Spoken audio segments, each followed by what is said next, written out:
E se uma das nossas certezas mais fundamentais sobre a sociedade estivesse errada?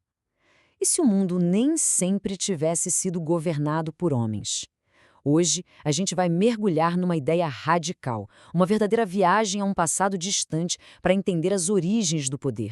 Essa é a grande questão, não é mesmo? A maior parte da história que a gente conhece, a história registrada, parece dizer que sim. Mas e o que veio antes de tudo isso ser escrito? Será que existiu um jeito de viver completamente diferente por um tempo, olha, muito mais longo do que a gente sequer imagina? E, para guiar a gente nessa investigação, vamos nos basear na obra super provocadora da teórica Françoise de Eubone.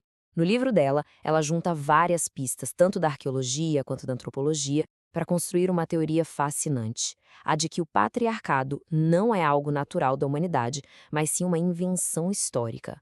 Vamos começar por onde ela começa, nas pistas deixadas pelos nossos ancestrais mais antigos. Nossa primeira parada, então, nos leva dezenas de milhares de anos no passado. Um tempo antes das cidades, antes da escrita, estamos falando da Era Paleolítica. E olha, as pistas que encontramos por lá são realmente impressionantes. É uma mudança de perspectiva e tanto. Ao contrário das religiões com deuses masculinos, com as quais a gente está mais familiarizado, as evidências arqueológicas mais antigas apontam para uma espiritualidade focada no feminino, um mundo onde o divino era imaginado como mulher. Agora, o que é realmente interessante é a prova física. A de Albany destaca um fato que é crucial. Arqueólogos encontraram uma quantidade, gigantesca de estatuetas femininas antigas, mas quase nenhuma masculina do mesmo período. Essa diferença não é pequena, é algo gritante. Essas estatuetas, que muitas vezes ganham o apelido de Vênus, têm características bem marcantes. Elas não são retratos realistas, sabe? São mais representações simbólicas, com seios, quadris e ventre super exagerados. Elas eram ícones não de beleza, mas de algo muito mais profundo: o poder de criar e de sustentar a vida.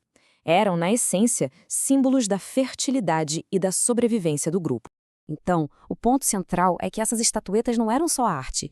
Tudo indica que elas representavam uma figura divina central, a Grande Mãe, uma divindade que era a fonte de tudo, a própria Terra, que dava à luz toda a vida. Nesse mundo, o poder supremo era o da procriação, um poder que, na visão deles, pertencia exclusivamente às mulheres. E por dezenas de milhares de anos, esse sistema de crenças parece ter se mantido bem estável. Mas aí, aconteceu algo que mudou o curso da história humana, para sempre. Essa linha do tempo nos dá uma perspectiva incrível. Repara só na duração da era dos caçadores-coletores, quando a Grande Mãe parecia reinar. Em comparação, a Revolução Agrícola e tudo que veio depois é tipo um piscar de olhos na história da humanidade. Foi uma mudança extremamente rápida e fundamental. A agricultura não foi só um jeito novo de conseguir comida. Foi um jeito totalmente novo de pensar. Em vez de se mover com os ritmos da natureza, a humanidade começou a tentar dominar a natureza, a ser dona da terra, a acumular o que sobrava. Essa mudança de mentalidade não alterou só os campos, ela plantou as sementes de uma revolução social completa. E é aqui que a gente chega no coração do argumento da Eubone. A grande virada de chave não foi por causa de uma guerra ou uma invasão, foi por causa de uma descoberta. Um momento de eureka com consequências sísmicas. Pensa bem, antes da agricultura, a conexão entre o sexo e o nascimento de um bebê não era óbvia. A procriação era vista como um poder só feminino, quase mágico. Mas com a domesticação de animais e a observação mais atenta dos ciclos, a humanidade fez uma descoberta crucial: o papel do homem na concepção. De repente, as mulheres não eram mais as únicas criadoras de vida. E este esquema ilustra perfeitamente a cadeia de eventos que veio a seguir. Primeiro, a agricultura levou à propriedade privada. Depois, a propriedade criou a necessidade de herança, de passar a terra e os bens para a próxima geração. Mas para um homem passar sua propriedade para os seus filhos, ele precisava ter certeza de quem eles eram. E isso levou diretamente ao controle da sexualidade feminina, para garantir a paternidade e, claro, a linhagem. Essa tabela deixa o contraste bem claro, né? O mundo mudou de um foco na Grande Mãe, a Terra, para deuses masculinos do céu. A fonte de poder passou da fertilidade feminina para a propriedade masculina. E o valor social mais alto deixou de ser a comunidade e passou a ser a herança individual. Foi uma reconfiguração completa da sociedade. E essa mudança não foi só uma ideia, não foi só teórica. Ela se manifestou em todos os aspectos da vida, criando um legado que, de certa forma, dura até hoje. Vamos ver como isso se desenrolou. A religião mudou para espelhar essa nova estrutura de poder. A Grande Mãe foi aos poucos tirada do trono.